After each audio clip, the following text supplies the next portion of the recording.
नमस्कार दोस्तों, आप देख रहे हो मेरा चैनल केमिस्ट्री जिंदाबाद और मैं हूं आपका दोस्त अजय कुमार शर्मा। दोस्तों, हम लोग अभी पढ़ रहे थे सॉलिड स्टेट के बारे में और हमने पिछले वीडियो में देखा था किस प्रकार से हम त्रिज्य अनुपात को ज्ञात करते हैं, त्रिज्य अनुपात क्या होता है। ठीक है, आज हम पढ़ेंगे क्रिस्टल की संरचनाओं में जब अवयवी परमाणुओं की व्यवस्था होती है तो उस व्यवस्थाओं के पश्चात उनमें कुछ रिक्त स्थान रह जाते हैं जिन्हें हम क्या बोलते हैं, वॉइड्स या इंटरस्टिशियल्स वॉइड्स। ठीक है, तो ये क्या होती हैं, कितने प्रकार की होती हैं, किस प्रकार से इसको किसी संरचना में हम आइडेंटिफाई करेंगे, किस प्रकार से इनके लिए त्रिज्य अनुपात की गणना करेंगे, ये सब कुछ हम इस वीडियो में देखेंगे। तो आइए हम लोग वीडियो शुरू करते हैं। लेकिन मेरा एक निवेदन आप सभी से कि इस वीडियो को आप लाइक करें, इसको शेयर करें अपने दोस्तों में। ठीक है, और मेरे इस चैनल को सब्सक्राइब करना ना भूलें, साथ ही बेल आइकन पर आप क्लिक भी करें जिससे आपको मेरी लेटेस्ट वीडियो मिलती रहेंगी।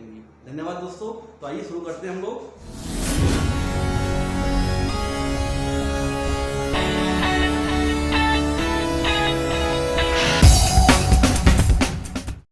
Voids in crystal structures, crystal संरचनाओं में रिक्तिकाएं या वॉइड्स या इंटरस्टिशियल्स होल क्या होते हैं। दोस्तों, हम सभी जानते हैं कि हम किसी क्रिस्टल में अवयवी गोलों को व्यवस्थित करते हैं। जैसे सपोज ये कोई घनी क्रिस्टल है,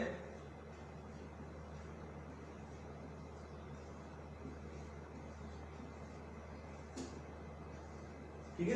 मैंने इस प्रकार से एक 2 डायमेंशनल एक मैंने वर्ग बनाया है स्क्वायर, इसमें अवयवी गोले प्रेजेंट हैं।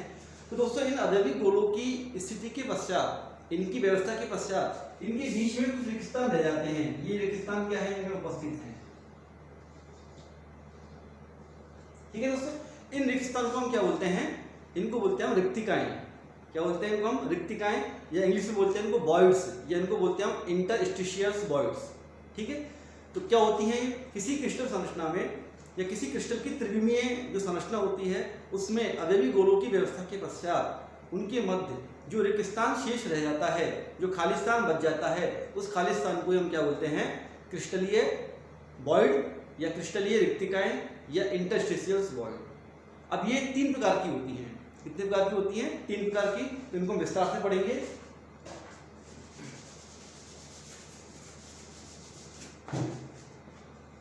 इससे दोस्तों जो पहला प्रकार है वो है त्रिकोणीय छिद्र।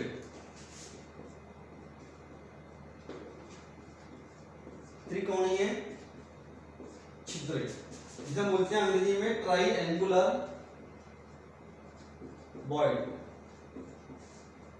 ठीक है, त्रिकोणीय छिद्र या ट्राइएंगुलर वॉइड पर आज इस वीडियो में हम मुख्यतः इसी पर फोकस करेंगे कि त्रिकोणीय वॉइड या छिद्र होता क्या है। दोस्तों, जब किसी हम क्रिस्टल की संरचना में 2 डायमेंशनली, ध्यान रखना, यह जो वॉइड होता है ये केवल और केवल जो द्विविमीय परत होती है, उस द्विविमीय परत में जो अवयवी गोलों की व्यवस्था होती है उनके बीच में जो रिक्त स्थान होता है, जब 3 गोले आपस में मिलते हैं या जब 3 गोलों की एक द्विविमीय परत होती है तो उन 3 गोलों के मध्य में जो रिक्त स्थान होता है उसे हम क्या कहते हैं, उसे हम बोलते हैं दोस्तों त्रिकोणीय छिद्र या ट्राइएंगुलर वॉइड। ठीक है, देखो कैसे बनती है ये।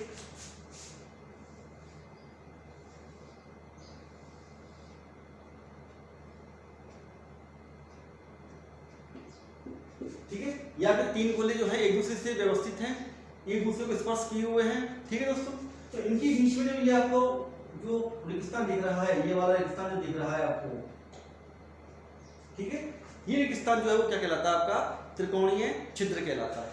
ठीक है, इसको हम क्या बोलेंगे, त्रिकोणीय छिद्र, यह क्या नाम होगा आपका, ट्राइएंगुलर वॉइड। समझ में आ गया।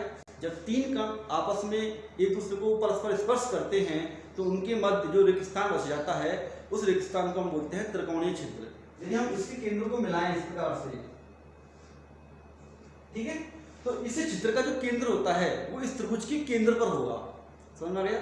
इस छिद्र का जो केंद्र होगा वह इस त्रिकोणीय यानी कि त्रिभुज के ठीक बीच में होता है, इसलिए इसको हम क्या बोलते हैं, त्रिकोणीय या ट्राइएंगुलर छिद्र कहते हैं। समझ में आ गया। यह छिद्र 2 प्रकार से उत्पन्न होता है।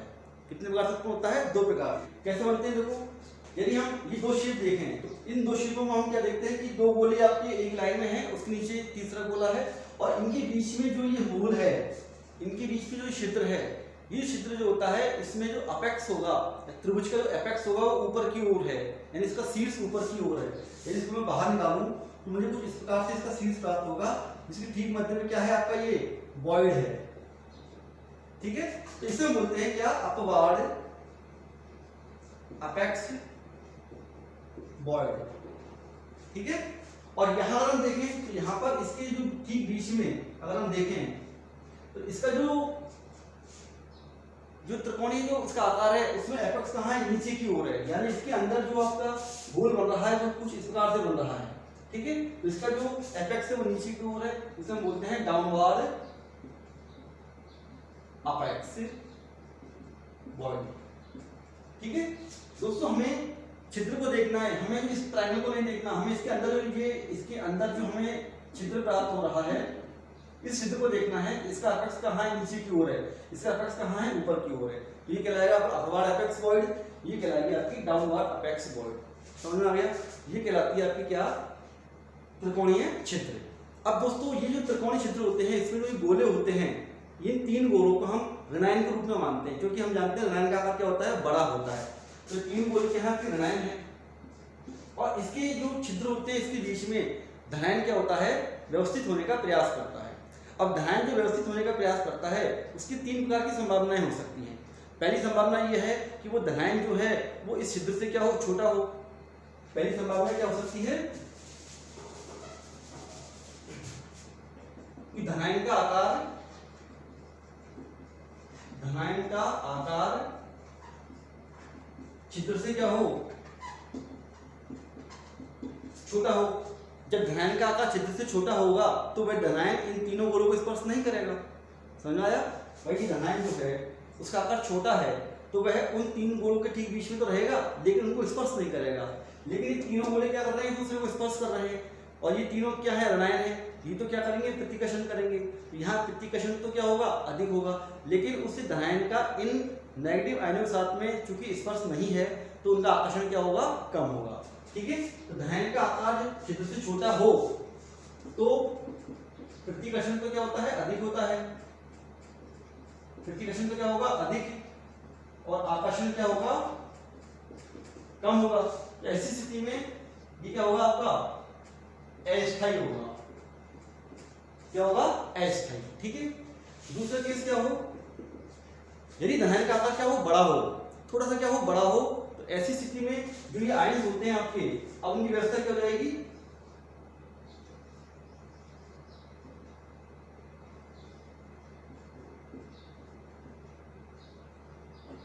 इस प्रकार से व्यवस्था हो जाएगी। जब धनायन का आकार छिद्र के आकार से थोड़ा बड़ा हो जाता है तो नेगेटिव आयन क्या होंगे, थोड़े दूर दूर हो जाएंगे। तो नेगेटिव आयन दूर दूर हो जाएंगे तो नेगेटिव आयनों का जो स्पर्श है वो तो समाप्त हो गया। लेकिन पॉजिटिव आयन क्या कर रहा है, उन तीनों गोलों को स्पर्श कर रहा है, तो यहाँ आकर्षण क्या होगा, बढ़ जाएगा, और प्रतिकर्षण क्या होगा, कम हो जाएगा। ठीक है, आकर्षण तो क्या हो गया, यहाँ पर बढ़ गया, और प्रतिकर्षण क्या हो गया, यहाँ पर कम हो गया। तो ऐसी स्थिति में हमें क्या प्राप्त होगा, स्थायी संरचना प्राप्त होगी। ठीक है, ऐसी स्थिति में हमें स्थायी संरचना प्राप्त होगी। लेकिन चूंकि आयन क्या है, दूर दूर हैं, तो ये संरचना स्थायी तो है, लेकिन क्या ये संरचना बनेगी, ये संरचना आसानी से नहीं बन पाएगी। तो क्या होगा, तो इन तीनों ऋणायनों के बीच में जो धनायन है वो इस प्रकार से व्यवस्थित होना चाहिए कि वह तीनों गोलों को परस्पर स्पर्श करे, वह धनायन तीनों गोलों को परस्पर स्पर्श करे। तो ऐसी स्थिति में इन धनायन और ऋणायन के आकार को कौन डिटरमाइन करता है, वो डिटरमाइन करता है उसका त्रिज्या अनुपात। ठीक है, तो त्रिज्या अनुपात के आधार पर ही हमें त्रिकोणीय छिद्र प्राप्त होता है, और यह प्रायोगिक रूप से प्राप्त किया गया है कि जब इन धनायनों और ऋणायनों का अनुपात 0.155 के बराबर हो। ठीक है, मिनिमम, यानी कि धनायन और ऋणायन का जो त्रिज्या अनुपात होता है वह अगर 0.155 है तब जाके हमको एक स्थायी संरचना प्राप्त होगी। अर्थात उस अवस्था में जो धनायन होगा वह तीनों ऋणायनों को परस्पर स्पर्श करेगा, और तीनों ऋणायन भी आपस में क्या करेंगे, एक दूसरे को स्पर्श करेंगे। यानी वो जो व्यवस्था होगी उस व्यवस्था में क्या होगा,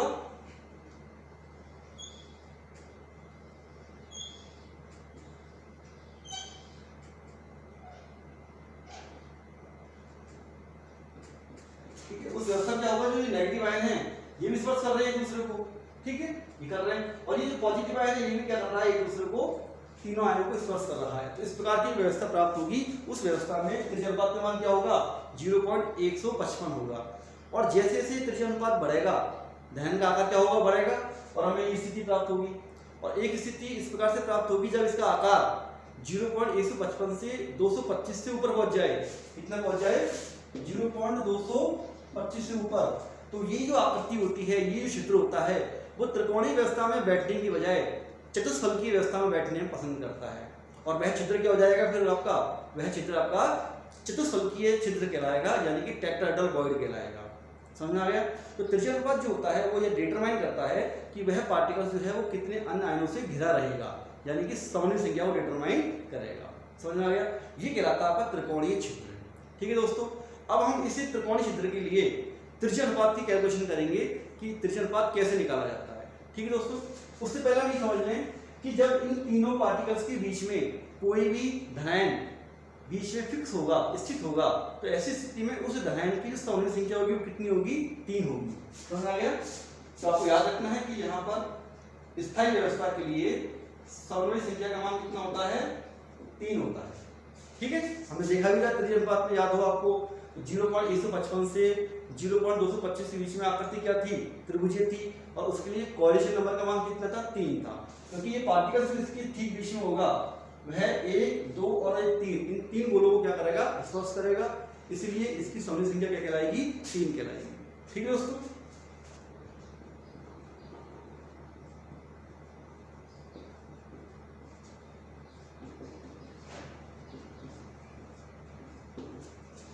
अब दोस्तों हम त्रिकोणीय जो छिद्र होता है उसके लिए त्रिज्या अनुपात की जो गणना है वो करेंगे। हम देखेंगे कि इसके लिए त्रिज्या अनुपात का मान क्या प्राप्त होता है। ठीक है दोस्तों, तो सबसे पहले हम एक त्रिकोणीय छिद्र बनाते हैं।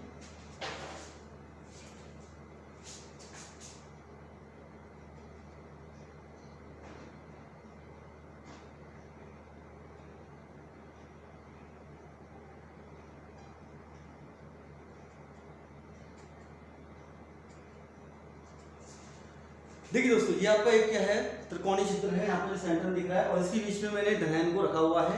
ये धनायन क्या कर रहा है, हम ये मान के चल रहे हैं कि धनायन तीनों गोलों को क्या करता है, स्पर्श करता है। ये जो गोले हैं वो क्या है, आपके नेगेटिव आयन है। क्या है आपके, ये तीनों नेगेटिव आयन है। और ये बीच में क्या है आपका पॉजिटिव आयन है। ये इनका केंद्र है। मैंने क्या किया, इन केंद्रों को आपस में मिला दिया इस प्रकार से, और इनके केंद्रों को मैंने मिला दिया तो मुझे एक त्रिभुज प्राप्त हुआ। क्या प्राप्त हुआ, एक त्रिभुज। समझ में आ गया दोस्तों। अब देखो, जो ये केंद्र है, इस धनायन का जो केंद्र है, दिखा ना कोई केंद्र, इस केंद्र को भी मैंने क्या किया, इस केंद्र को मैंने क्या किया, इस की बिंदु से मिला दिया। ये माना कि A है, ये माना कि B है, ये क्या है आपका C। ठीक है, इसे धनायन के केंद्र को मैंने क्या किया, इसे A से मिला दिया, क्योंकि जो इसकी वॉइड होगी वो वॉइड क्या होगी, धनायन के केंद्र पर टिकेगी। भाई इन तीनों छिद्रों से घिरा हुआ जो भाग है वो वॉइड है, और उस वॉइड पर क्या उपस्थित है, आपका कोई पॉजिटिव आयन प्रेजेंट है। तो पॉजिटिव आयन का जो केंद्र होगा वही क्या होगा, उस छिद्र का केंद्र होगा। तो मैंने इसको मिला दिया केंद्र को। और मैंने दोस्तों क्या किया, मैंने यहां से यानी कि इसे धनायन के केंद्र से AB रेखा जो है उस पर एक लंब डाला, इस प्रकार से लंब डाला। ये जो लंब डाला मैंने वो कहां मिलता है, इस बिंदु पर X पर आके मिलता है। ठीक है, समझ आ गया। और ये जो पॉइंट है धनायन का, इसमें क्या मान लिया, y मान लिया। ठीक है, तो ये जो एंगल होगा x और y का एंगल होगा, ये कितना हो जाएगा आपका 90 डिग्री का। 90 डिग्री का हो गया एंगल आपका। ठीक है, और ये पूरा एंगल कितने का है दोस्तों, ये आपको कौन सा त्रिभुज बनेगा, ये आपका बनेगा समरूप त्रिभुज। समरूप त्रिभुज। ठीक है, और समरूप त्रिभुज के हम जानते हैं तीनों कोण क्या होते हैं, बराबर होते हैं, 60 डिग्री के होते हैं। तो ये एंगल कितने डिग्री का हुआ, 60 का। ये एंगल कितने का हुआ, 60 का। ये एंगल कितने का होगा आपका, 60 डिग्री का होगा। ठीक है, यहाँ तो समझ में आया आपको, कॉपी करो उसको। ठीक है दोस्तों, अब मैं इसको थोड़ा बड़ा बना रहा हूँ। ठीक है, मैं इसको बड़ा बनाने के लिए क्या करता हूँ, ये जो गोला है इस गोले को मैंने बना दिया। ठीक है,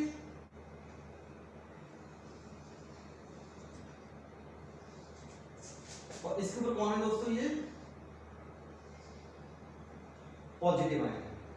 ठीक है, तो इस चित्र को मैं थोड़ा सा बड़ा बना रहा हूं यहाँ पर मैं समझने के लिए। ये आपका A है, ये आपका B है, ये आपको ऊपर मिला हुआ है, ये आपने यहाँ रेखा मिली हुई थी इस बिंदु से बी, ये आपका ए है, ये आपको यहाँ पे क्या दाहिने का सेंटर था, इसको हमने इससे मिलाया हुआ था, ठीक है। और हमने क्या किया होता है, इस पर एक लंब डाला हुआ था जो कहाँ मिल रहा था, जो यहाँ आकर मिल रहा था, इस बिंदु पर आकर, इसको हमने क्या माना था, x माना था। क्योंकि लंब यहाँ आपको मिल रहा है, ये कितने डिग्री का एंगल हो गया, 90 डिग्री का। ये क्या है आपका यहाँ पर, इसको हमने क्या माना हुआ है, बाई धनायन का। ध्यान रखना दोस्तों, मैंने ऊपर वाला गोला नहीं बनाया है, मैंने केवल 2 गोले बनाए हैं और जो धनायन को स्पर्श कर रहा है वो बनाया है केवल, ऊपर का गोला मैंने नहीं बनाया है। तो देखो ये पॉजिटिव आयन है, ये आपको नेगेटिव आयन है, ये आपको नेगेटिव आयन है। नेगेटिव आयन का जो केंद्र है वो इससे मिला हुआ है, ठीक है। और यहाँ से मैंने क्या किया, एक लंब डाला जो इन दोनों गोलों के ठीक बीच में मिलता है, ये 90 डिग्री का एंगल हो गया। ये एंगल कितने डिग्री का था दोस्तों, ये वाला एंगल कितने डिग्री का था, हमने अभी निकाला कि देखो गौर से देखो आप, ये एंगल ये 30 डिग्री का एंगल हुआ। कितने का हुआ, ये 30 डिग्री का, ठीक है। और ये पूरा एंगल 60 डिग्री का था, समझ आया। इस गोले से जो लंबाई थी 60 डिग्री की थी पूरी। तो ये जो है ये बीच में तो मिल रहा है, इसका आधा कितना होगा, 30 डिग्री का। ये एंगल कितने हो गया, 30 डिग्री हो गया। ये एंगल कितने हो जाएगा दोस्तों, 60 डिग्री का हो जाएगा ना, समझ आ गया। ये धनायन से यहाँ तक की दूरी थी, ठीक, इसके बीच का जो एंगल है कितने डिग्री का है, 30 डिग्री का है। क्योंकि यहाँ जब हम तीनों गोलों के केंद्रों को मिला लेते हैं, भाई तीनों गोलों के केंद्र कैसे मिलेंगे, ये आपका ऊपर का एक गोला होगा, ये वाला, ये दूसरा गोला होगा इस प्रकार से, ठीक है।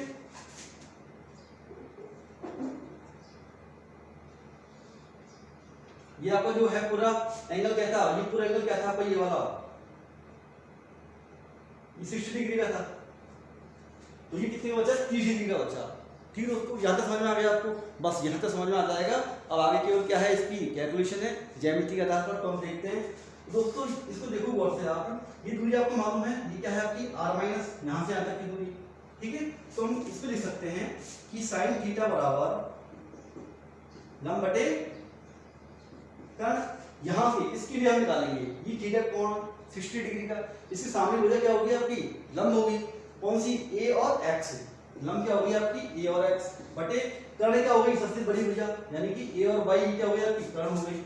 तो ये आपका थीटा है, थीटा के सामने भुजा क्या होगी आपकी, लंब, और ये सबसे जो लंबी भुजा होती है ये वाली, ये क्या कहलाएगी आपकी, कर्ण कहलाएगी। कर्ण का मान कितना हो गया, a/, और साइन थीटा कितना है आपका, 60 डिग्री। तो हम क्या लिख सकते हैं, साइन 60 डिग्री बराबर ax। ax क्या है, r माइनस, और ay क्या है दोस्तों, ay देखो, ay यहाँ से यहाँ तक की दूरी है तो, और इसमें ये और जुड़ गया आपका, यानी जो नेगेटिव आयन है और ये जो पॉजिटिव आयन है, इन दोनों की दूरियों को योग है ay। तुम क्या लिख सकते हैं इसको, r प्लस r माइनस, लिख सकते हैं ना ay को। भाई ये जो आपकी दूरी है, डिस्टेंस, ये क्या हो गई, इसकी गोले की त्रिज्या हो गई, ये क्या कहलाएगी आपकी, ऋणायन की त्रिज्या, ये क्या कहलाएगी आपकी, धनायन की त्रिज्या। दोनों जो मान होगा जुड़ कर क्या कहलाएगा आपका, ay कहलाएगा। ay क्या आ गया आपका, r प्लस r माइनस आ गया, समझ में आ गया। बस अब हम सॉल्व करेंगे। साइन 60 का मान कितना होता है, √3/2, √3/2 बराबर r माइनस बटे r प्लस r माइनस। इसे सॉल्व करते हैं लोग आगे। √3 का मान होता है 1.732/2 बराबर r minus upon r plus r minus. इसको हम क्या करते हैं, अपोजिट कर दें, क्या करते हैं इसको, अपोजिट। तो इसको हम सॉल्व करते हैं, इसका मान आएगा 0.866 बराबर r minus upon r plus r minus. इसको उल्टा करके क्या जाएगा आपका, ये 1/0.866, ठीक है, बराबर r plus r minus upon r minus. अब इसको हम क्या करेंगे, अलग कर लेंगे दोनों को, ठीक है। इसको हम क्या करेंगे अलग, मैं इसको ऊपर बता रहा हूँ, ये हो जाएगा आपका 1/0.866 बराबर r plus upon r minus plus r minus upon r minus, ठीक है। इसको हमने अलग कर लिया, भाई r माइनस क्या है, दोनों का लघुत्तम था, इनको अलग कर दिया। इसको सॉल्व करते हैं, क्या आएगा आपका, r plus upon r minus plus 1, ठीक है, 1 को इधर ले जाएंगे हम। अब इसको हम सॉल्व कर लेते हैं पहले, इसका मान जब सॉल्व करोगे आप, ये आएगा 1.155, कितना आएगा दोस्त, 1.155। तो ये हो गया आपका r plus upon r minus बराबर इस एक को इधर ले गया तो 1.155 माइनस 1। ठीक है, क्या बचा finally r plus upon r minus बराबर 0.155। ये क्या आ गया आपका, इसकी रेडियस रेशियो आ गई। यानी कि जो त्रिकोणीय क्षेत्र होता है उस त्रिकोणीय क्षेत्र में जो पॉजिटिव आयन जबकि उन तीनों को स्पर्श किए हुए है उस स्थिति में r प्लस और r माइनस का जो अनुपात होता है वह क्या होना चाहिए, 0.155 होना चाहिए। अगर ये है तो इसका मतलब यह है कि वह त्रिकोणीय क्षेत्र है और उसमें जो पॉजिटिव आयन है वो तीनों को क्या कर रहा है, स्पर्श कर रहा है। समझ आ गया दोस्तों। तो इस प्रकार से हम क्या करेंगे, त्रिकोणीय क्षेत्रों के लिए त्रिज्या अनुपात की गणना कर लेंगे। अब देखो क्या होगा, अब जैसे जैसे उसी त्रिकोणीय क्षेत्र का आकार बढ़ता हुआ जाएगा यानी r प्लस का मान बढ़ता हुआ जाएगा, जब r प्लस का मान बढ़ेगा तो जाहिर है कि जो त्रिज्या अनुपात का मान भी बढ़ेगा और जब ये त्रिज्या अनुपात का मान बढ़ेगा तो वो पॉजिटिव आयन क्या करेगा, वो नेगेटिव आयन को दूर दूर करेगा। ठीक है, और जब नेगेटिव आयन दूर दूर होंगे तो ऐसी स्थिति में जब इनका आकार जैसे ही 0.225 से ऊपर पहुंचेगा, 0.225 से ऊपर पहुंचेगा, वह जो पॉजिटिव आयन है वह त्रिकोणीय छिद्र की बजाय टेट्राहेड्रल वॉइड में स्थान प्राप्त करना पसंद करेगा। क्यों, क्योंकि उसका आकार क्या हो गया, बढ़ गया है। तो ऐसी स्थिति में वह त्रिकोणीय क्षेत्र में ना आकर किस में आएगा, चतुष्फलकी क्षेत्र में आएगा।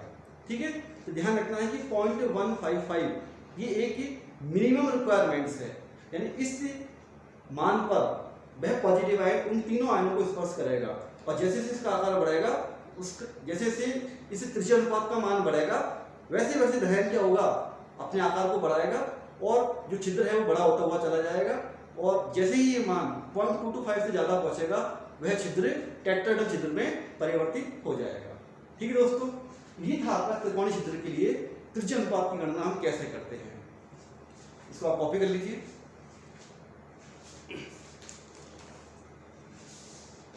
तो दोस्तों आशा है आपको यहाँ त्रिकोणीय छिद्र है वो समझ में आ गया होगा। त्रिकोणीय छिद्र किसे कहते हैं, यह किस प्रकार से डेवलप होता है और इसमें हम किस प्रकार से त्रिज्या अनुपात की गणना करते हैं। मैंने आपको पूरा विस्तार से समझा दिया है क्योंकि जनरली त्रिज्या अनुपात की जो कैलकुलेशन है वो त्रिकोणीय क्षेत्रों के लिए बहुत कम लोग बता पाते हैं, लेकिन मैंने आपको ये कम्प्लीटली बता दिया है। आशा है आपको समझ में आ गया होगा। आप इस वीडियो को बार-बार रिमाइंड करके समझने का प्रयास करें तो आपको और बेहतर समझ में आ जाएगा। ठीक है, इस वीडियो को लाइक करें, इसको शेयर करें, इसको सब्सक्राइब करें। अगले वीडियो में मैं आपको बताऊंगा कि चतुष्फलकीय वॉइड यानी कि टेट्राहेड्रल वॉइड क्या होती है, किस प्रकार से किसी क्रिस्टल संरचना में उसकी लोकेशन हम देखेंगे कि वह कहाँ पर प्रेजेंट है और उसके लिए रेडियस रेशियो जो है वो हम कैसे कैलकुलेट करेंगे। इन तीनों के बारे में विस्तार से चर्चा करेंगे अगले वीडियो में। तब तक आप पढ़ते रहो केमिस्ट्री और देखते रहो केमिस्ट्री जिंदाबाद। नमस्कार, थैंक यू।